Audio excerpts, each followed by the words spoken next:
সুপ্রিয় শিক্ষার্থীবৃন্দ, আমরা জাতীয় বিশ্ববিদ্যালয়ের উদ্যোগে করোনাকালীন সময় অনলাইন ক্লাস চালনা করার ক্ষেত্রে জাতীয় বিশ্ববিদ্যালয়ের উদ্যোগকে আমরা স্বাগত জানিয়ে এবং আমি সম্পৃক্ত থেকে তোমাদের ক্লাস নিতে সক্ষম হওয়ায় নিজেকে ভাগ্যবান মনে করছি। সাথে সাথে তোমাদেরকে পুনরায় স্মরণ করিয়ে দিচ্ছি যে তোমরা সবাই স্বাস্থ্যবিধি মেনে চলবে। আজকে আমি এই মুহূর্তে আমার গাণিতিক পদার্থবিজ্ঞান তৃতীয় বর্ষের চতুর্থ ক্লাস শুরু করতে যাচ্ছি। তো চতুর্থ ক্লাসে আমরা যে বিষয়টা আলোচনা করব সেটা আমরা এখনো গামা বিটা ফাংশনটা শেষ করতে পারিনি, তার কিছু অংশ আমরা দেখাবো। এরপরে আমি আরেকটা জায়গায় চলে যাব, সেটা হলো গামা বিটা ফাংশনের পরে আরেকটা জায়গায় চলে যাব, সেটা হলো ফুরিয়ার ধারা। ওকে, তাহলে আমাদের নেক্সট আলোচনায় গামা বিটা ফাংশনের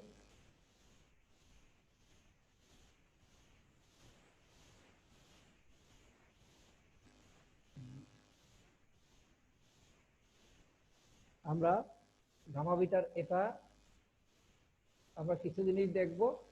এরপরে নতুন একটা জায়গা ফুরিয়ার ধারা সম্পর্কে আমরা আজকে যতটুকু পারি আলোচনা করব। তো আমরা আগে গামা বিটা ফাংশনের যে অংশটুকু রয়ে গেছে সেটা নিয়ে আমরা আলোচনা করি। তো √tan θ, আমরা ওই আগের ফর্মুলাগুলো কি আমরা ইউজ করে আগাবো। তো √tan nx θ ইকুয়াল টু আমাদের এটা প্রমাণ করতে। তাহলে 0 to π/2 tan √tan θ, আমরা জানি কি tan θ সমান sin θ বাই cos θ। যেহেতু এটা √ওভার ছিল, এটার উপরও পাওয়ার হাফ হবে। যেহেতু এটা √ওভার, এটার উপরও পাওয়ার কি হবে, হাফ হবে। তাহলে এটা উপরে গেলে কি হবে, মাইনাস হয়ে যাবে। আর এটা, তাহলে আমরা কিন্তু এর আগে দেখেছিলাম যে sin টু দি পাওয়ার, এটা কি ছিল, sin to the power p θ cos to the power q θ d θ equal কি ছিল, গামা p + 1/2 ইত্যাদি, তাই না? তাহলে সেই ফর্মুলা যদি আমরা এখানে বসাই তাহলে কি হবে, হাফ প্লাস, হ্যাঁ, এটার জন্য হবে কি আমার হাফ 3/4 মানে হাফ প্লাস 1, তাহলে কি হয় 3/1, আর হাফ প্লাস 1 হলে 3/2, আর মাইনাস হাফ প্লাস 1 হলে কি হবে, মাইনাস হাফ। তাহলে এই ফর্মুলা অনুযায়ী আমরা এখানে পাচ্ছি কি 3/4, আর কি হলো, এটা হাফ এবং আরেকটা হাফ, তাই না?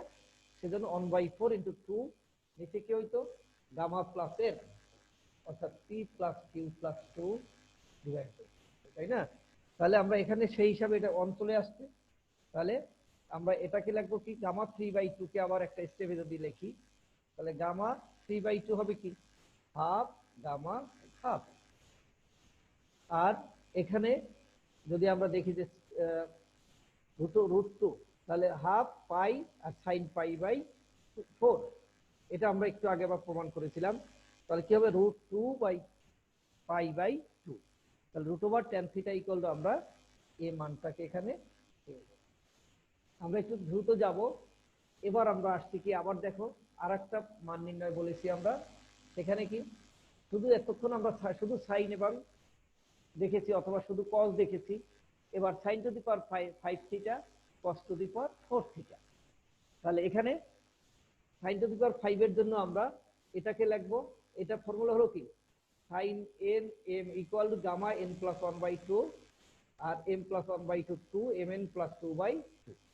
এই ফর্মুলা যদি বসাই তাহলে n এর জায়গায় 5, n এর জায়গায় কি 5, m এর জায়গায় কি 4, ডিভাইডেড 5 + 4/2। তাহলে এখানে কি হয়, 5 + 1 6/2, গামা 2 3, আর 5/2 আর গামা 2 11/2। তাহলে আমরা ওই ফর্মুলা অনুযায়ী যে gamma n + 1 equal to n gamma n, এই ফর্মুলা যদি অ্যাপ্লাই করি তাহলে কি হতো, গামা 3 সমান কি আসতো, গামা 3 সমান আসবে 2 1 গামা 1। আবার 5/2, গামা 5/2 সমান কি আসবে, 3/2 হাফ গামা। তাহলে এটাই লেখা হয়েছে 2 1 3/2 হাফ গামা হাফ। একইভাবে 11 কি হবে, 2 তো কমন, এরপরে 9 7 5 3 1। তাহলে এটাকে যদি আমি গুণ করি তাহলে সবগুলা মিলে 1/3 25/8, কারণ গামা হাফ কাটা যায়। তাহলে অ্যাটলিস্ট আমরা মান নির্ণয়টা কি হলো, 0 to π/2, এটা সমান কি হলো 8/315। তাহলে আমরা এই অংশটার মান বের করতে চেয়েছিলাম, এখানে কি চেয়েছিলাম, এটার মান বের করতে চেয়েছি, সেটা এখন কোথায় দাঁড়ালো, যে একটা ফিক্সড, একটা কনস্ট্যান্ট ভ্যালু বের হয়ে গেল। তাহলে আমরা একই সূত্র ব্যবহার করে কিন্তু আমরা কি পারি, বিভিন্ন ধরনের মান বের করতে পারি এবং দেখলাম। ওকে, নেক্সট আমরা যদি আরেকটা প্রবলেম সলভে চলে যাই, আমরা যদি আরেকটা প্রবলেম সলভ করতে চাই তাহলে কি আছে, দেখো কি আছে এখানে, এইটা একটা প্রবলেম আছে এখানে, হ্যাঁ, x টু দি পাওয়ার 6, হ্যাঁ x টু দি পাওয়ার 6 যদি আমরা দেখি, এই যে তাহলে x টু দি পাওয়ার 6 এটারও একটা মান নির্ণয় করব। তাহলে এখন এখানে আমরা x ইকুয়াল যদি sin থিটা ধরি, dx সমান cos থিটা d থিটা, আমরা এর আগে লিমিট চেঞ্জ শিখেছি নিঃসন্দেহে মনে আছে, আমরা লাস্ট ক্লাসে লিমিট চেঞ্জ দেখিয়েছি। তারপরও আমি একটু মনে করিয়ে দিচ্ছি যে x যদি 0 হয় এই ফর্মুলার মধ্যে, 0 হলে এটা হলো কি sin থিটা, আবার এই 0 হলো কি sin 0 equal to sin theta. তাহলে থিটা সমান কি হয়, থিটা সমান কি। এট দ্য সেম ওয়ে যখন এটাকে আমরা 1 বলি, এই ফর্মুলায় যদি এখানে x এর মানটা 1 হয় তাহলে sin থিটা, এটা মানে কি sin π/2 equal to sin theta. তাহলে থিটা ইকুয়াল টু কি হলো π/2। অতএব লিমিট যদি আমরা চেঞ্জ করে নেই এখানে, তাহলে যেখানে 0 ছিল 0 আর অনেক জায়গায় কি আসলো π/2। তাহলে আমরা ধরেছিলাম x সমান sin থিটা, তাহলে sin to the power 6 theta, আর dx সমান কি ছিল cos থিটা d থিটা, ds সমান হলো cos থিটা d থিটা, আর 1 minus sin square theta. 1 minus sin square theta কি আবার cos স্কয়ার থিটা, হ্যাঁ আমরা কি জানতাম, এটা সেই আগের জিনিস আবার মনে করাই দিচ্ছি, plus cos square theta equal to 1। অতএব cos square theta 1 minus sin square theta, এটা তো উপাশে নেই, cos স্কয়ার থিটা সমান কি 1 মাইনাস sin স্কয়ার। তাহলে এটাকে যদি আমি এখানে বসাই দিলাম, cos স্কয়ার থিটা উঠে গেলে কি হবে, আবার cos থিটা হবে। তাহলে cos স্কয়ার থিটা চলে গেলে এই cos থিটা কাটা গেলে আবার sin to the power 6 theta. তাহলে আমরা সে আগের ফর্মুলায় যদি যাই, sin to the power 6 theta কি 6 প্লাস 1/2 ইনটু গামা হাফ, হ্যাঁ এটা অর্থাৎ p প্লাস 1। তাহলে কি ছিল এখানে sin to the power p integration 0 to π/2 d theta হলে কি ছিল equal to gamma p plus 1/2 gamma half divide by 2 gamma p plus 2/2। তাহলে সেই হিসাবে 6 প্লাস 1/2, হ্যাঁ গামা হাফ, আচ্ছা 6 প্লাস 1 7/2 গামা হাফ, আর 2 6 প্লাস 8, তার মানে 6 and 2 8, 8/2 ইকুয়াল টু 4। এবার আমার গামার ফর্মুলায় ভাঙলে, কোন ফর্মুলা, ওই যে gamma n plus 1 equal to n gamma n। এই ফর্মুলায় যদি আমরা অ্যাডভান্স হই তাহলে আমরা কি পাবো, 7 এর জায়গায় 1 মাইনাস হলে 5/2 3/2 half gamma half gamma half, আর নিচে 2 তো আছে, 4 কে ভাঙলে 3 2 1। তাহলে কি দাঁড়াইলো এখানে, আমরা এইটা হলো √π, এটা √π, তার মানে গামা হাফ ইকুয়াল টু কি √π। তাহলে এটাকে যদি হোল স্কয়ার করি আমরা তাহলে কি হয়, শুধু পাই হয়।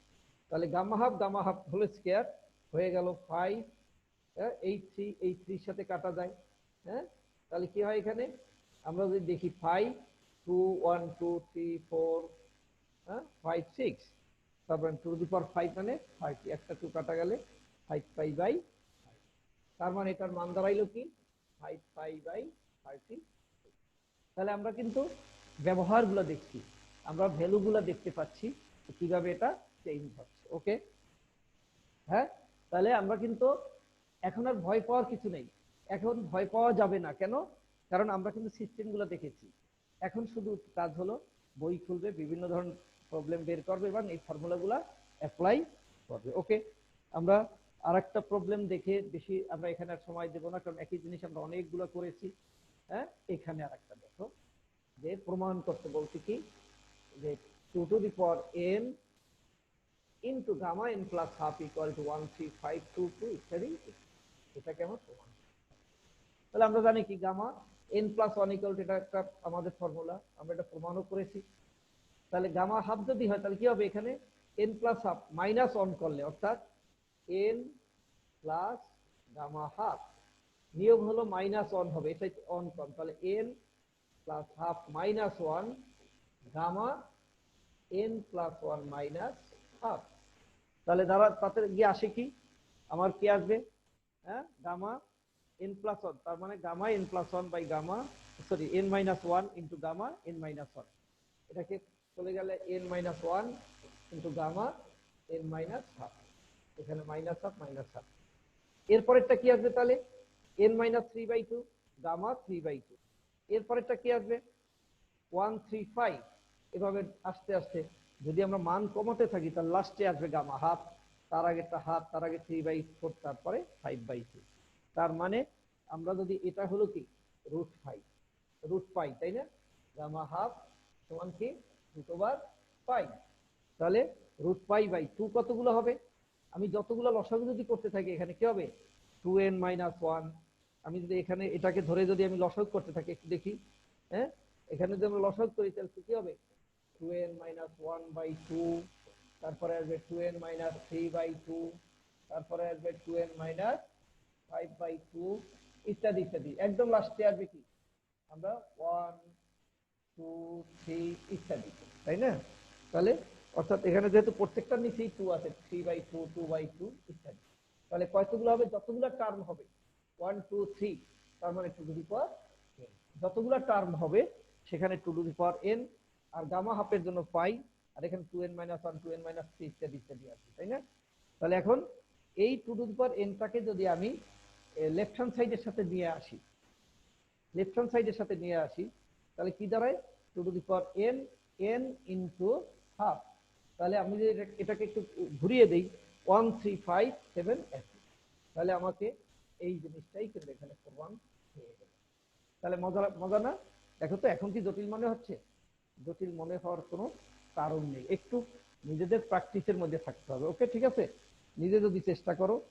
আর আমরা আসলে আর কত সলভ করবো, ক্লাসের মধ্যে এত সলভ হয় না, আমরা বিভিন্ন আঙ্গিকে ভিন্ন ধরনের কিছু প্রবলেম তোমাদেরকে আমি নিয়ে আসছি, যে তোমাদের মানে ভয় না থাকে, সাহস না থাকে। তাহলে আমি আর একটা অঙ্ক এখানে আমরা দেখি, যে √, একই জিনিস, সেই repetition, 0 to 2 x 2 - x dx আছে। তাহলে আমরা এখানে ধরে নিলাম কি, হ্যাঁ, আগের মতোই x = 2 cos² থিটা। আমি যদি ডিফারেন্সিয়েট করি, হ্যাঁ, তাহলে কি আসবে, থিটার সাপেক্ষে অর্থাৎ dx/d θ যদি আমি করি, তাহলে 2 তো আছে, আবার হবে কি 2 cos θ, হ্যাঁ, এরপরে হবে কি cos θ আবার হবে কি মাইনাস sin θ, কারণ cos θ ডিফারেন্সিয়েশন কি, হ্যাঁ, d/dx থেকে যদি cos θ হয় তাহলে মাইনাস sin θ, অতএব dx সমান কি হলো -4 cos θ sin θ dθ।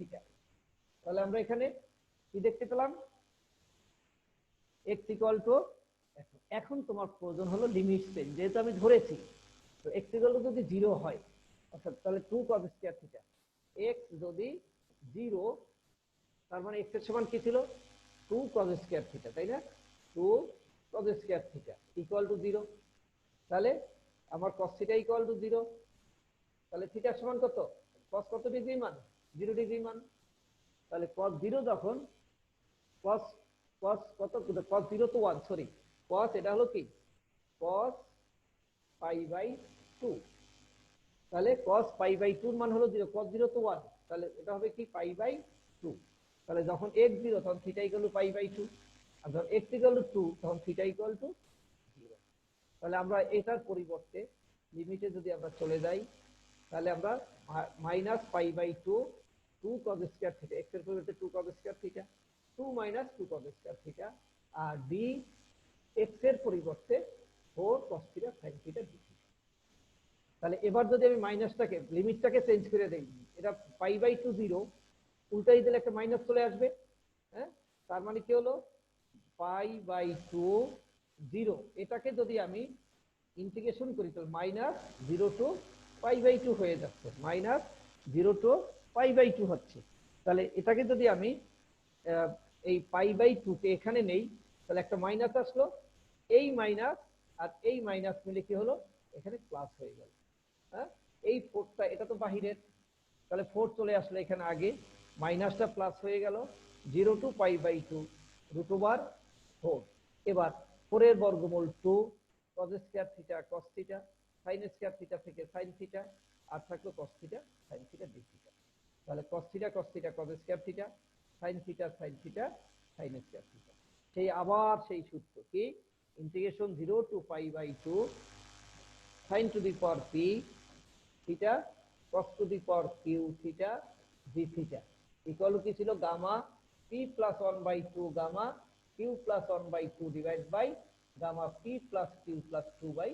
ঠিক আছে, তাহলে সেই ফর্মুলায় আমরা চলে আসছি, সেই আগের ফর্মুলায়। তাহলে এখানে এই দুই গুণ করলে 8, আর গামা টু পাওয়ারটা two, two plus one by two, two plus one by two ইত্যাদি ইত্যাদি করে আমরা আর এখানে আলোচনা না করে আমরা এখানে মানগুলো বসিয়ে দিলাম। একটু চেষ্টা করলেই কিন্তু এটা অতি সহজে হয়ে যাচ্ছে। ক্লিয়ার? ঠিক বোরিং লাগতেছে? গামা বিটার অনেক অঙ্ক করাচ্ছে কিন্তু বিভিন্ন আঙ্গিকে। ওকে, বিভিন্ন ভাবে কিন্তু আমরা দেখার চেষ্টা করেছি। ওকে, তাহলে গামা বিটার উপরে আমরা কিন্তু ব্যাপক আলোচনা হয়েছে এবং আমার মনে হয় না এখানে তোমাদের আর কোনো প্রবলেম হওয়ার কথা। ওকে, এবার আমরা চলে যাব ফোরিয়ার ধারায়। আমার গামা বিটার ক্লাস আমরা এখানে আপাতত শেষ করলাম এবং আমার মনে হচ্ছে তোমরা যদি গামা বিটাটাকে আমরা অনেক সময় দিলাম, কিন্তু গামা বিটা ফাংশনের প্র্যাকটিসটা যদি তুমি করো তাহলে কোথাও আটকানোর কোনো সুযোগ নেই। হ্যাঁ, তাহলে আমরা নেক্সট আর একটা ইম্পর্টেন্ট, যেটাও তুমি যদি কোশ্চেনকে যাচাই করো, বিভিন্ন সালের কোশ্চেন যদি তুমি দেখতে পাও, তাহলে কখনোই তুমি দেখবে না যে ফুরিয়ার ধারার অঙ্ক নেই। তাহলে ফুরিয়ার ধারার অঙ্ক কিন্তু থাকবে, ফুরিয়ার ধারার অঙ্ক কিন্তু তোমার আসবে। আমরা কিন্তু ওই ধাঁচি ওভাবেই আগাচ্ছি। হ্যাঁ, তোমার এই ফুল অ্যান্সার করার জন্য যেখানে যেখানে যতটুকু দরকার আমরা সেভাবে কিন্তু আগাচ্ছি। তাহলে আমরা এখন আলোচনা করব ফুরিয়ার ধারার প্রথম জিনিসটা কি, পর্যায়বৃত্ত ফাংশন। হ্যাঁ, পর্যায়বৃত্ত ফাংশন ও পর্যায় কাল।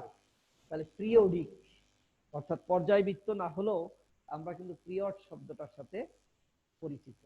আমরা এই তোমরা যে স্টেজে আসছো, অনেকগুলো স্টেজ পার হয়ে আছে, প্রাইমারি, হাই স্কুল, কলেজ, এখন ইউনিভার্সিটিতে পড়ছো। তার মানে তুমি যখন ক্লাসে যাইতে এক স্যার যাওয়ার পরে আরেক স্যার আসতো, এর অর্থ কি? যদি দুটো ক্লাস হইতো দুটো পিরিয়ড বলতো, যদি তিনটা ক্লাস হতো তিনটা পিরিয়ড বলতো। এই পিরিয়ড বলতে গিয়ে কিন্তু আরেকটা জিনিস মাথায় আছে, কাজ নিয়েছে চিন্তা করেছো কিনা, এইটা কিন্তু একটা টাইম ডিউরেশন। হ্যাঁ, হয় 50 মিনিটের ক্লাস, না হয় 40 মিনিটের ক্লাস, না হয় 1 ঘন্টার ক্লাস। একটা প্রতিষ্ঠানে কিন্তু এই পিরিয়ড বলতে ক্লাস টাইমটা কিন্তু ফিক্সড, একটা টাইম পর পর 40 মিনিটের ঘন্টা ক্লাস হলে 40 মিনিট পর পর তোমার টিচার চেঞ্জ হবে, 40 মিনিট পর পর সাবজেক্ট চেঞ্জ হবে। তাহলে পিরিয়ড বলতে কিন্তু আমরা সেজন্য বলছে যে পর্যায়বৃত্ত ফাংশন। হ্যাঁ, যে সে কিন্তু সার্টেন টাইম পর পর সে একই অবস্থান চলে আসবে। তো এটা গেল তোমার আমাদের একটা বাস্তব জিনিস থেকে। এখন যদি আমি অ্যাঙ্গেলের দিকে দেখি, আমরা কিন্তু সাইন থিটা এটা একটা পর্যায়বৃত্ত ফাংশন, কস থিটা এটা একটা পর্যায়বৃত্ত ফাংশন। কেন? কারণ এটার মান, হ্যাঁ, আমরা যদি জিরো থেকে শুরু করে অন পর্যন্ত হবে, জিরো থেকে কখনো প্লাস ওয়ান কখনো মাইনাস ওয়ান হয়। আমরা যদি আরো একটু স্পষ্ট করে দেখি, যদি আমরা বলি যে কোনো একটা বিষয় এসে এখানে দাঁড়ালো, তাহলে অ্যাঙ্গেল হলো কত? এত। কিন্তু সে কিন্তু আবার ঘুরে এসে এখানেই দাঁড়াতে পারে, তাহলে তখন কি হয়ে গেল? প্রথম থিটা, পরে টু পাই প্লাস থিটা। যদি দ্বিতীয়বার ঘুরে আসে তাহলে হলো কি 2 × 2 পাই প্লাস, অর্থাৎ তার লাস্ট পজিশনটা কিন্তু সেম। তারপরে সার্টেন জায়গা অতিক্রম করে একটা নির্দিষ্ট সময় পর পর সে কিন্তু এসে আবার তার সেই সেম জায়গায় পৌঁছায়। তার মানে এটাই হলো পর্যায়বৃত্ত। এটাই হলো কি পর্যায়বৃত্ত, যখন সে একটা নির্দিষ্ট সময় পর পর একই জায়গায় এসে পৌঁছায় তখনই সেটা কি হলো পর্যায়বৃত্ত ফাংশন হলো। সেজন্য যদি আমরা বলা হয়েছে যে F x T equal to F x হয়, আর এফ যদি আমার ডি এর ভিতরে হয়, হ্যাঁ, যদি ডি এর ভিতরের একটা ফাংশন হয় তখন সেক্ষেত্রে sine 2nx equal to sine x. অর্থাৎ আমি যদি এখানে লিখতাম যে সাইন, হ্যাঁ, 2 পাই, এখন যদি এটা এমন করে আসতো তাহলে কি হইতো 2n × 2পাই, তাই না? তাহলে ইকুয়াল টু কি হইতো n × 2পাই, 1 2 3, এটা হলো 1 2 3, তাহলে n × 2পাই প্লাস থিটা। সে কারণে এখানে বলা হয়েছে কি sine 2n pi plus x equal to sine x. তার মানে সে কারণেই কিন্তু সাইন এক্স কে আমরা কি একটি পর্যায়বৃত্ত ফাংশন বলি, আর এর সময়ের কালটাকে আমরা পর্যায়কাল বলে থাকি। ওকে, ঠিক আছে। তাহলে এটাই হলো পিরিয়ডিক।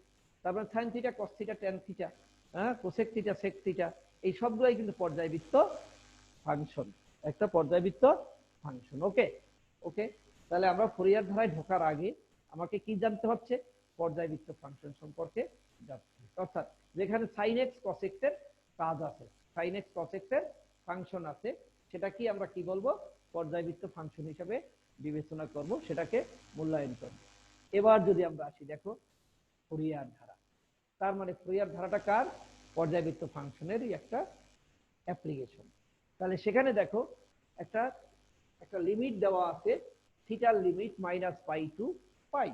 তার মানে -পাই কোনটা আমরা যদি বলি, হ্যাঁ, এটা হলো এই দিকে যদি আমি বলি এখানে -পাই, আর এই দিকে হলে হবে পাই, -পাই টু পাই। তার মানে এদিক থেকে ঘুরে যদি আমি এখানে আসি, তার মানে এদিক থেকে সে কিন্তু আবার কাছে সেম ডিস্টেন্স চলে আসলো। আমার এখানে যে জায়গা, এখান থেকে যতটুকু আমি এটা অতিক্রম করার পর কিন্তু আবার এখান থেকে সেই ডিস্টেন্সটি হয়ে যাচ্ছে। তাহলে -পাই থেকে পাই সীমা যদি আমরা বলি তাহলে এখান থেকে এখানে চলে আসবে। ওকে, আর যদি 0 টু 2 পাই বলতাম, হ্যাঁ, -পাই থেকে পাই মানে এখান থেকে এখানে, আর যদি আমি বলতাম 0 টু 2 পাই তাহলে কি হইতো এখান থেকে স্টার্ট করে আবার এখানে আসলে এটা হয়তো 0 টু 2 পাই। ওকে, এটা হয়তো কি 0 টু মানে স্টার্ট করেছি যেখানে সেটা হলো 0, আবার যেখানে গিয়ে দাঁড়ালাম সেটা হলো 2 পাই। তাহলে এই সীমার মধ্যে এরকম যদি একটা ত্রিকোণমিতিক বিস্তৃতি থাকে, ত্রিকোণমিতিক বিস্তৃতি থাকে, তাহলে এটাকে বলা হবে কি ফুরিয়ার ধারা। কি আছে function of x is equal to a0/2 plus n equal to 1 to infinity an cos nx bn sin nx। তাহলে এই রকম যদি কোনো একটা বিষয় থাকে, এরকম একটা ফাংশন থাকে, ফাংশন অফ এক্সটা যদি এরকম নেচারের হয়, অর্থাৎ এটার মধ্যে পর্যায়বৃত্ত function cos x nx, cos nx sin nx থাকে, তখন সেটার নামই হবে কি ফুরিয়ার ধারা। ওকে, সেটার নাম কি হলো ফুরিয়ার ধারা। তাহলে কি দাঁড়ালো ফুরিয়ার ধারার মধ্যে কি কি আছে, যে দুটো পর্যায়বৃত্ত ফাংশন আছে, একটা cos nx আর একটা sin nx। হ্যাঁ, লক্ষণীয় বিষয় এখানে দেখো একটু যে a0 an bn তিনটা কি আছে কনস্ট্যান্ট আছে, তিনটা কনস্ট্যান্ট আছে, তিনটা কনস্ট্যান্টকে আমরা কি বলবো, হ্যাঁ, ফুরিয়ার সহগ বলবো, a0 an এবং bn। কারণ sin x cos nx কিন্তু হলো পর্যায়বৃত্ত ফাংশন, তার সাথে a0 an এবং bn দুটো তিনটা সহগ আছে। তাহলে এই তিনটা সহগের নাম কি, হ্যাঁ, ফুরিয়ার সহগ বলে। এবং এটা আমরা একটু পরে প্রমাণ করব। তাহলে সেই a0 এর মানটা কি হবে 1/পাই -পাই to pi cos fx dx। an একটা আরেকটা সহগ যেটার মান হলো কি 1/পাই -পাই to pi fx cos nx, আর bn ইকুয়াল টু হলো কত 1/পাই -পাই to pi fx sin nx। Clear? তাহলে যদি এটা হয় তাহলে আমরা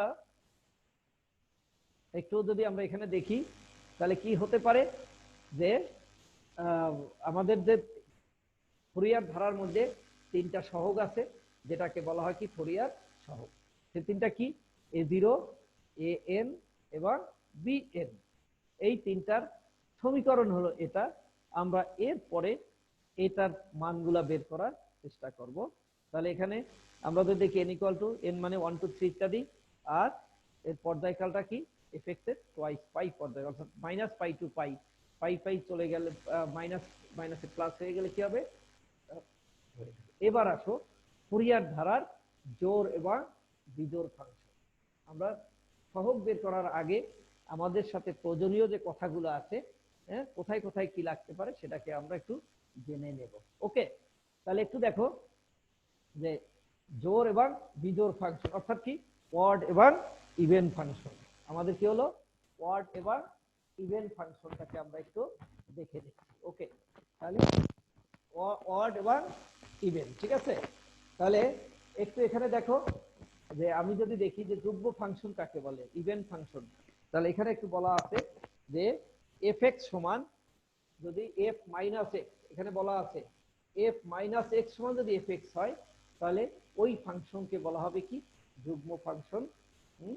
তাহলে কোথায় হয় যে ধরো এফ এক্স সমান হলো কি cos এক্স, এখন আমি এক্স এর জায়গায় মাইনাস এক্স বলবো, ওই যে এফ মাইনাস এক্স, এক্স এর জায়গায় মাইনাস, তাহলে এখানে হবে কি cos মাইনাস এক্স, তাহলে cos মাইনাস এক্স। তাহলে আমরা জানি কি একটু আগেই আমরা জানি cos minus theta equal to কি cos theta, cos minus theta equal two cos theta.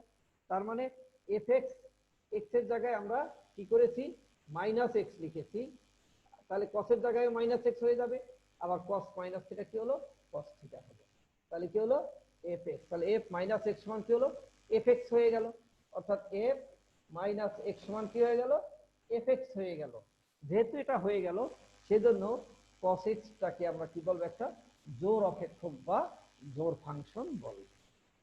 তাহলে এতে সুবিধাটা কি, আমার এইটা জানার সুবিধাটা কি, জানার ক্ষেত্রে কি আমার কি প্রয়োজন আছে, জানার সুবিধা হলো আমার ক্যালকুলেশনটা অনেক শর্ট হয়ে যাবে, ক্যালকুলেশনটা একটু ছোট হয়ে যাবে। কেন, যখনই আমরা এরকম ফাংশন পাবো তখন আমরা পাবো a0, আমরা ক্যালকুলেশন করে দেখবো পরে, a0 equal to 2 by pi 0 to pi f x dx, an সমান হবে এটা, অর্থাৎ 2 by pi integration 0 to pi f x cos nx dx, আর bn টা 0 হবে।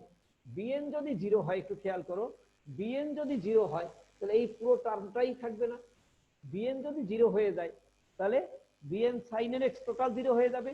ওকে, তাহলে এই জোড় ফাংশন জানার অর্থ হলো যে জোড় ফাংশন জানার আমার বেনিফিটটা কি, জোড় ফাংশন জানার বেনিফিট হলো আমাকে এ এন এর মানটা বের না করে আমি শুধু a0 এবং an এর মানটা বের করব, bn এর মানটা আমার বের করার দরকার নেই। যেহেতু আমি আগে প্রমাণ করতে সক্ষম হলাম যে এটা একটা কি ইভেন ফাংশন বা জোড় ফাংশন, তাহলে আমার এই জিনিসটা জানা থাকার ক্ষেত্রে আমার একটা পার্ট প্রয়োজন হলো না। এট দ্য সেম ওয়ে যদি আমি বলি অযুগ্ম বা বিজোড় ফাংশন, সেম ওয়েতে যদি আমি দেখি অযুগ্ম বা বিজোড় ফাংশন অড ফাংশন, তাহলে সেখানে কি বলছে যদি মাইনাস এফ এক্স সমান মাইনাস এফ এক্স হয় তখন সেটাকে বলা হবে কি, হ্যাঁ, যদি মাইনাস এফ এক্স সমান মাইনাস এফ এক্স হয়, আগে ছিল মাইনাস এফ এক্স সমান প্লাস এফ এক্স, তাহলে তখন কি হয়ে গেল এটা অড ফাংশন বা অযুগ্ম ফাংশন। তার মানে আমরা যদি বলি f x is equal to sine x, আমরা আগের মতো যদি বসাই f minus x equal to sine কি হবে মাইনাস এক্স, তাহলে সেক্ষেত্রে কি হয় আমরা জানি কি sine minus theta equal to sine theta. আমি যদি আরো বলি একটু দেখো যে এটা যদি মাইনাস হয়, মাইনাস মানে এ ঘরে আসবে, অর্থাৎ ক্লকওয়াইজ ঘুরে যদি অ্যাঙ্গেল সৃষ্টি করে সেটাকে বলা হবে কি মাইনাস থিটা, এটা হলো মাইনাস থিটা, তাই না।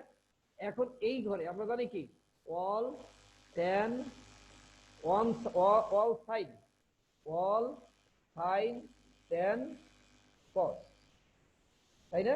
তাহলে এখন এটা এটা এটা হলো মাইনাস, এই জন্য আমরা কি বলেছিলাম কস মাইনাস থিটা সমান হলো কস থিটা, কারণ এটার মধ্যে অল প্লাস, এটার মধ্যে শুধু সাইন প্লাস, এটার মধ্যে শুধু ট্যান প্লাস, এটার মধ্যে শুধু কস প্লাস, তাহলে এসে পড়লো কসের ঘরে, সুতরাং সাইনটা কি হবে মাইনাস সাইন।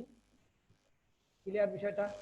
তার মানে এই কারণে কি হলো, তার মানে এফ এক্স সমান কি ছিল, আমার কি ছিল এফ এক্স সমান সাইন এক্স ধরেছিলাম, এখন মাইনাস ধরলে কিন্তু সেটা মাইনাস সাইন থিটা। তার মানে কি হলো F x x minus x সমান হলো কি মাইনাস এফ এক্স। তার মানে আমরা আগেই শর্ত বলেছি যে F minus x equal to minus F x হলে সেটাকে আমরা কি বলবো, অযুগ্ম বা বিজোড় ফাংশন বলবো। ওকে, তাহলে সেই শর্ত পূরণ করার কারণে এটা অযুগ্ম ফাংশন হয়ে গেল। এবার আবার ট্যান থিটাটা কি, কারণ ট্যান থিটা সমান কি, যদি আমি বলি ট্যান থিটা সমান কি sine theta by cos theta. Tan theta কি সাইন থিটা, তাহলে যদি এখানে ট্যান মাইনাস হয় তার মানে ট্যান মাইনাস থিটা ইকুয়াল কি হবে, tan minus theta equal to এখানে minus sine theta by minus cos theta. তার মানে টোটালটা কি মাইনাস ট্যান থিটা হয়, তাহলে এটাও কি অযুগ্ম ফাংশন। তাহলে ট্যান থিটাটাও কি বা ট্যান এক্সটাও কি, একইভাবে এটাও কি অযুগ্ম ফাংশন। এখন এই যে আমি যুগ্ম এবং অযুগ্ম ফাংশন বললাম, যুগ্ম এবং অযুগ্ম ফাংশন বললাম, অযুগ্ম ফাংশনের বেনিফিটটা কি, আমরা তো যুগ্ম ফাংশনের সময় বলেছিলাম a0 এবং an এর মান থাকবে, bn এর মানটা 0 হয়ে যাবে, ফলে ওই অংশটাই থাকবে না। তাহলে এখানে কি, এখানে আবার কিন্তু a0 0 হবে, অর্থাৎ আমার a0 এর মানটা বের করতে হবে না, a0 এর মানটা কি করতে হবে না, বের করতে হবে না। আবার an ইকুয়াল টু 0, তার মানে n এর মানটাও বের করতে হবে না, শুধু bn যদি আমি বলি তাহলে bn সমান এই যে আমার ফর্মুলাটা ছিল যে bn equal to 2 by pi 0 to pi fx sin nx, এই একটা সলভ করি আমি ফুরিয়ার ধারায় এস্টাবলিশ করতে পারবো। তাহলে দেখো, তাহলে আমার এখানে ইম্পর্টেন্ট দেখো যে জোড় এবং বিজোড় সংখ্যা জানার প্রয়োজনীয়তাটা কি, ইম্পর্টেন্সটা কি, ক্লিয়ার বিষয়টা? তাহলে জোড় এবং বিজোড় সংখ্যা জানার যে ইম্পর্টেন্স সেটা কিন্তু আমরা সহজ করে ফেললাম। জোড় এবং বিজোড় সংখ্যা এই শর্তটা মানার ফলে আমার কি হলো, প্রবলেমটা সলভ করার ক্ষেত্রে ফুরিয়ার ধারাটা এস্টাবলিশ করার ক্ষেত্রে গিয়া আমি কিন্তু একটু রেহাই পাচ্ছি, সবগুলা কাজ আমাকে করতে হচ্ছে না। ওকে, তাহলে এখন দেখো আমরা এটা জানলাম, আর একটা জিনিস জানবো আমরা, অর্ধ রেঞ্জ ফুরিয়ার ধারা।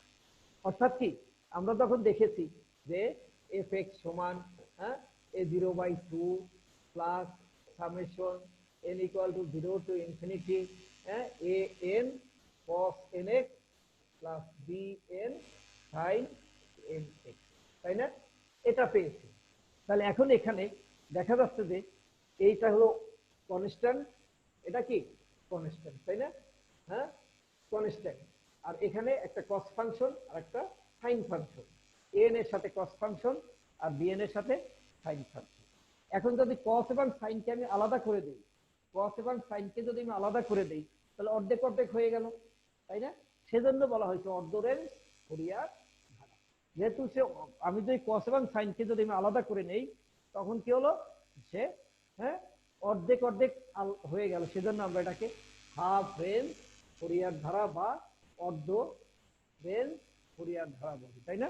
হ্যাঁ হ্যাঁ, তাহলে এজন্যই বলছে যদি ফুরিয়ার ধারা শুধুমাত্র কোসাইন ধারা অথবা শুধু সাইন ধারা থাকে তাহলে তাকেই বলা হবে অর্ধ রেঞ্জ ফুরিয়ার ধারা। কারণ যদি শুধু কস অথবা শুধু সাইন থাকে, একটা অংশ না থাকে, তার মানে আমরা যুগ্ম এবং অযুগ্ম সংখ্যার মধ্যে কিন্তু আমরা দেখেছি যে যুগ্ম ফাংশনের ক্ষেত্রে সাইন এক্স থাকে না, আবার অযুগ্ম ফাংশনের ক্ষেত্রে কস এক্স থাকে। তাহলে যেখানে শুধুমাত্র একটা থাকবে, শুধু কোসাইন ধারা অথবা শুধু সাইন ধারা থাকে, তখন সেটাকে বলা হবে অর্ধ রেঞ্জ সাইন, অর্ধ রেঞ্জ ফুরিয়ার ধারা। তাহলে বুঝাই যাচ্ছে ফুরিয়ার অর্ধ রেঞ্জ ফুরিয়ার ধারা কয় রকম হবে, দুই রকম হবে, যেহেতু সাইনের জন্য একটা কসের জন্য একটা, সেজন্য অর্ধ রেঞ্জ ফুরিয়ার ধারা কত, দুই প্রকার। কোথায়, শর্ট কোশ্চেন, 1 মার্কের কোশ্চেনে কিন্তু এটা হতে পারে যে আসলে অর্ধ রেঞ্জ ফুরিয়ার ধারা কয় রকম হবে। তাহলে বুঝাই যাচ্ছে আমরা এটা কয় রকম হবে, দুই রকম হবে। তাহলে প্রথম হলো কি অর্ধ রেঞ্জ কোসাইন ধারা, পরের হলো অর্ধ রেঞ্জ সাইন ধারা। তাহলে অর্ধ রেঞ্জ কোসাইন ধারা কোনটা, এই যেটা এফ এক্স, অর্থাৎ এটা কখন ছিল, এটা কখন হয়েছে যুগ্ম ফাংশনে, তাই না? এটা কোথায়, এটা কোথায় ছিল, যুগ্ম ফাংশন, জোড় ফাংশন ছিল, তাই না? আর এখানে a0 সমান এত, an সমান কত, তাহলে এটা হলো কি অর্ধ রেঞ্জ কোসাইন ধারা। কেন, কারণ যেহেতু এই কোসাইনটা এখানে আছে, যেহেতু কোসাইন আছে সেজন্য আমরা এটাকে অর্ধরেঞ্জ কোসাইন ধারা বলতে সক্ষম হলাম। ঠিক আছে, হ্যাঁ। এরপরে যদি তুমি যে অর্ধরেঞ্জ কোসাইন ধারা, তাহলে অর্ধরেঞ্জ কোসাইন ধারা একইভাবে অর্ধরেঞ্জ যদি আমি সাইন ধারা বলতাম তখন কি হইতো, এই দুইটা থাকতো না, শুধু সাইন ধারাটা থাকতো। ওকে, ঠিক আছে। তাহলে এবার আমরা আসলাম কোথায়, এই এর মধ্যে এখানে আমরা প্রবলেম, অনেক সময় অঙ্কগুলো অনেক একটু বড় হয়, বড় হওয়ার কারণে আমাদের কি হয়, হ্যাঁ, সবগুলা কাজ করতে গেলে সময় বেশি লাগে, অনেক সময় আমাদের সময়তে কুলায় না। এই সময়টা সংক্ষেপ করার জন্য আমরা কিন্তু যদি এটা মনে রাখতে পারি যে কি, যে sine nx dx equal to minus pi to pi হলে 0 হয়, এটা কিন্তু ক্যালকুলেশন করলে আমরা তাই হয়, যে ইন্টিগ্রেশন যদি আমি বলি এখানে যে সাই minus pi to pi sign nx dx, এটাকে যদি আমি করতাম কি হইতো, হ্যাঁ, 1/n কি হইতো, সাইন থাকলে মাইনাস cos nx, এটা হলে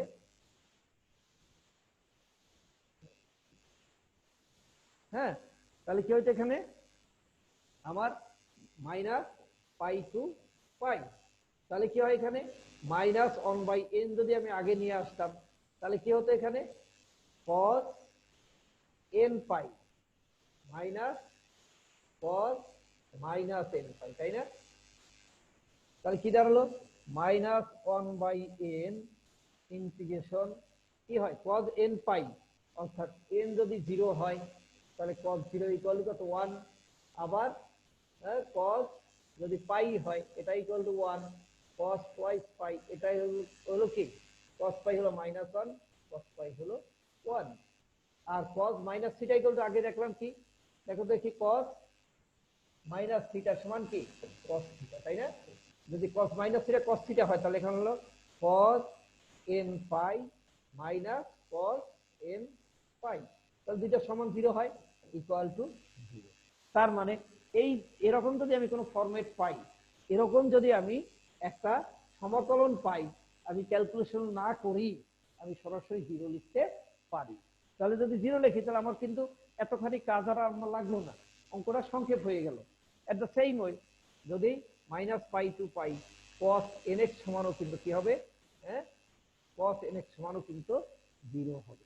হ্যাঁ, তাহলে এটা আমরা কি সলভ করে দেখাবো, দরকার আছে নিজেরা প্র্যাকটিস করে দেখবে যেটা, তাহলে আমার এই হিসাবে এই এখানে এই ফর্মুলাগুলো আমরা যদি মনে রাখি তাহলে আমাদের জন্য অঙ্ক করতে কি হবে সহজ। ওকে, ঠিক আছে। তাহলে আমরা কতগুলো ফর্মুলা কিন্তু এখানে দেখতে পেলাম, তাই না? তাহলে হাফ রেঞ্জ ফুরিয়ার ধারার ক্ষেত্রে sine square nx equal to pi হবে, cos স্কয়ার nx সমান কি হবে, অর্ধরেঞ্জ ফুরিয়ার ধারার সময়ও দেখবে, একটু খেয়াল করবে কি হলো যে সাইন স্কয়ার nx সমান পাই আর cos স্কয়ার nx সমান কি হবে, হ্যাঁ, dx ইকুয়াল টু কি হবে পাই হবে। ঠিক আছে, হ্যাঁ। এবার একটু দেখো তাহলে, আচ্ছা আমরা এটা আগে একটু স্কিপ হয়ে গেছে বলে ফেলছি।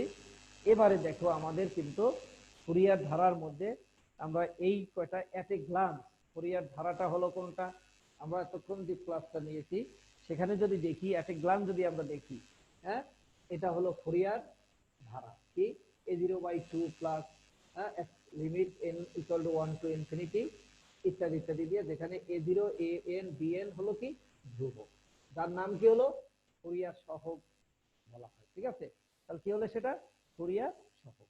তাহলে a0 সমান কি, আমি ওখানে মাইনাস পাই টু পাই ছিল, 0 টু টুয়াইস পাই বলি, তাহলে সেখানে হলো এটা। আবার bn ইকুয়াল টু বলে আমরা ভিন্ন মডেলে দেখালাম, হ্যাঁ, an এত bn এত, হ্যাঁ। আবার যুগ্ম ফাংশন কাকে বলে, মাইনাস fx সমান fx। আবার যেটাকে আমরা ইভেন ফাংশন বলি, ইভেন ফাংশনের সময় কি হলো এই শর্তটা আমরা ওখানে দেখেছি। ক্লিয়ার বিষয়টা?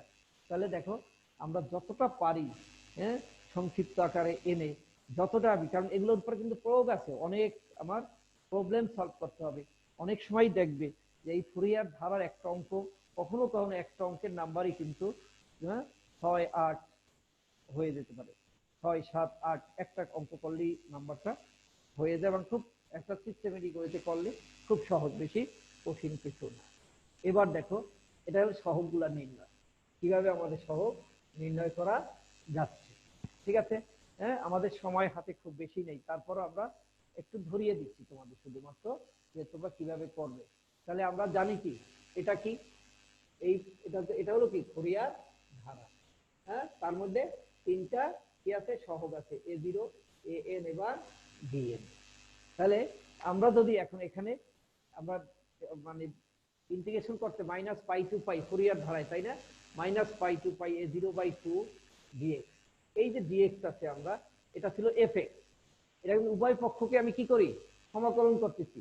হ্যাঁ, এটার উভয় পক্ষকে যদি আমি সমাকলন করি, এটাকেও সমাকলন করলাম, এটাকেও করলাম, এটাও করলাম, সবটার সাথে কি আসলো dx dx, এটার সাথেও dx, এটার সাথেও আসবে কি, হ্যাঁ, ইনফরমেশন রেখে আবার ইন্টিগ্রেশন দিলে এটাও dx চলে আসবে। ঠিক আছে, তাহলে সবটার সাথে যদি dx চলে আসে, সবটার সাথেই যদি dx চলে আসে, তাহলে কি আসে, এক্স এর সাপেক্ষে মাইনাস পাই টু থেকে পাই সীমার মধ্যে সমাকলন করে আমরা পাই কি, হ্যাঁ, minus pi to pi f x dx equal to a0/2 minus pi to pi এত। ওকে, ঠিক আছে, যদি এখানে আসে, এখন আমি একটা একটা করে আমি কি করব, ইন্টিগ্রেশন করব। তাহলে এটাকে যদি ডিএক্স করি, তাহলে ডিএক্স করলে কি হবে, x minus pi to pi, আবার n equal to 1 to infinity করলে an 1/n sine nx minus pi to pi, আবার মাইনাস bn যদি আমি বলি cos nx pi n minus pi to pi. Okay, ঠিক আছে, তাহলে আবার লিমিটটা কি, পাই মাইনাস মাইনাস পাই, তাহলে এটা হয়ে গেল কি a0/2 টুয়াইস পাই। এখন আমরা এখানে যদি সামেশন তো আছেই, এটাকে যদি আমি দেখতাম এখানে কি হলো, ইন্টিগ্রেশন cos nx কি হয়ে গেল, তাহলে cos nx থাকলে কি হবে sin nx, আবার sin থাকলে কি হবে মাইনাস cos nx। তাহলে আমি যদি লিমিট গুলা বসাতে থাকি, তাহলে দেখা গেল যে এটা, অর্থাৎ আমার এখানে যদি বসাই n পাই, তাহলে আমার এখানে কি হলো 0, এটাও হয়ে গেল cos nx minus cos nx, দুটো দুটো থাকলো কি, শুধু এই 2 2 কাটা গেলে কি হয়, হ্যাঁ, a0 পাই। তাহলে আমি যদি শুধু a0 পাই বলি, এখান থেকে যদি a0টা বের করি, তাহলে কি হলো 1/পাই f minus pi to pi f x dx। ঠিক আছে, তাহলে a0 সমান আমরা মাইনাস পাই টু পাই এত হলো, এটাকে যদি আমি দুই ভাগ করে লিখতাম যে মাইনাস পাই টু 0, আবার 0 টু পাই বাই 2, তাহলে ক্যালকুলেশন করলে এটাকে যদি আমি দুটোকে 0 টু পাই করতাম, তাহলে এটা সেম, তার মানে এটা সেম জিনিস, সুতরাং আমরা বলতে পারবো কি 2/পাই, হ্যাঁ, integration 0 to pi f x dx. তাহলে কি দাঁড়ালো, a0 ইকুয়াল হলো কি 2/পাই integration 0 to pi f x. তাহলে এটা হলো কি আমার a0। ঠিক আছে, তাহলে এমনি ভাবে কিন্তু আবার যদি আমি cos nx বের করতে চাই, তাহলে উভয় পক্ষকে কি করলাম, cos nx দ্বারা গুণ করলাম। cos nx সমান যদি গুণ করে আমি ন্যাচারাল নিয়মে, কারণ এটা যদি cos nx হয়, এটাকে ইন্টিগ্রেশন করার পর একটু আগে আমরা কিন্তু দেখলাম আবার যে cos nx যেখানে ছিল এটা সমান গিয়ে রেজাল্টটা কি দাঁড়িয়েছে 0। তাহলে সেই হিসাবে যদি আমি দেখি, তাহলে এখানে এটার সাথে যদি cos nx আছে, সেজন্য a0 এর পার্টটা 0 হয়ে গেল, আর এটা cos স্কয়ার nx হলো, cos স্কয়ার nx হলো 1 প্লাস cos 2nx আর sin 2nx। তাহলে এখানে আবার sin ফাংশনটা কি হলো 0 হলো, থাকলো কি শুধু an2 ইনটু dx টাকে করলে আবার 2 পাই হয়ে গেল। তাহলে আসলো কোথায়, anx সমান হলো কি এপাশে এটা, অর্থাৎ minus pi to pi fx cos nx সমান হলো কি an পাই, অতএব an ইকুয়াল হলো 1/পাই minus pi to pi f x, এটা কিন্তু 0 তে নেই, আবার 2/পাই। ওকে, ঠিক আছে, এট দ্য সেম ওয়ে আমাদের সময় নেই, একই ভাবে আবার যদি আমি sin nx দ্বারা গুণ করি, তাহলে bn ইকুয়াল কি হয় 1/পাই মাইনাস পাই টু পাই। অতএব আমার অনেক সময় কিন্তু 6 মার্ক বা 8 মার্কের কোশ্চেনের মধ্যে এই সহজ তিনটা মান বের করতেই বলা হয়, যে তোমরা প্রশ্নে আসবে ফুরিয়ার সহগ সমূহ নির্ণয় করো, সহগ সমূহের সমীকরণ নির্ণয় করো, অর্থাৎ a0 an এবং bn এর মানটা বের করো। তাহলে একটু খেয়াল করবে, এতক্ষণ যে আলোচনা করলাম এর মধ্যে বই এখন খুলবে, বিভিন্ন সালের প্রশ্ন খুলবে, দেখবে অনেক জিনিস তোমাদের কমন পড়ে যাবে। ওকে, ঠিক আছে শিক্ষার্থীরা, আমরা আজকের মতো এখানে শেষ করব। আবার ফুরিয়ার ধারা নিয়েই তোমাদের সামনে আমি নেক্সট ক্লাসে উপস্থিত হব। কারণ ফুরিয়ার ধারার আমরা যেভাবে গামা বিটার মতো প্রবলেমগুলো সলভ করেছি, আমরা এরপরে ফুরিয়ার ধারার বিভিন্ন প্রবলেম সলভ করব। ওকে, ঠিক আছে, সবাই সুস্থ থাকবে এবং স্বাস্থ্যবিধি মেনে চলার আহ্বান জানিয়ে আমি এখন এই মুহূর্তে আমার ক্লাসটা শেষ করছি। আল্লাহ হাফেজ।